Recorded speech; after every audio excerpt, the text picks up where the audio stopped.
একটি গরু জঙ্গলে ঘাস খাচ্ছিল। হঠাৎ তাকে একটি বাঘ আক্রমণ করল।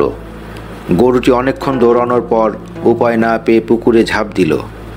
মাত্র শুকিয়ে যাওয়া পুকুরটিতে কাদা ছাড়া কোনো পানি ছিল না। গরুর পেছন পেছন বাঘটিও ঝাঁপ দিল।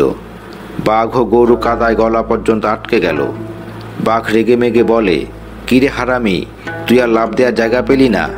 ডাঙায় থাকতে তোকে না হয় একটু কুড়মুড় করে খেতাম, এখন তো দুজনেই মরবো রে। গরু হেসে বলে, তোমার কি মালিক আছে?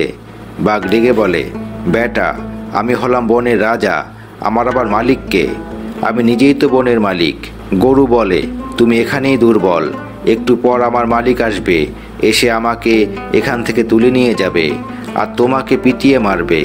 বাঘ বড় বড় চোখ করে তাকিয়ে রইল। ঠিকই সন্ধ্যাবেলায় গরুটির মালিক এসে বাঘটার মাথায় বাঁশ দিয়ে কয়েকটা বাড়ি দিয়ে মেরে গরুটিকে টেনে তুলল।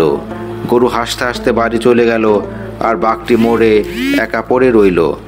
মূল কথা, আমরা যারা আল্লাহর উপর ভরসা করি, আমাদের উপর যত বড় বিপদই আসুক না কেন, আমাদের মালিক ঠিকই আমাদেরকে রক্ষা করবেন। হয়তো সন্ধ্যা পর্যন্ত একটু অপেক্ষা করতে হবে, আল্লাহর উপর ইয়াকিন রাখতে হবে, দৃঢ় বিশ্বাস রাখতে হবে। আল্লাহ আমাদের সবাইকে ধৈর্য ধরার তৌফিক দান করুন। আমিন।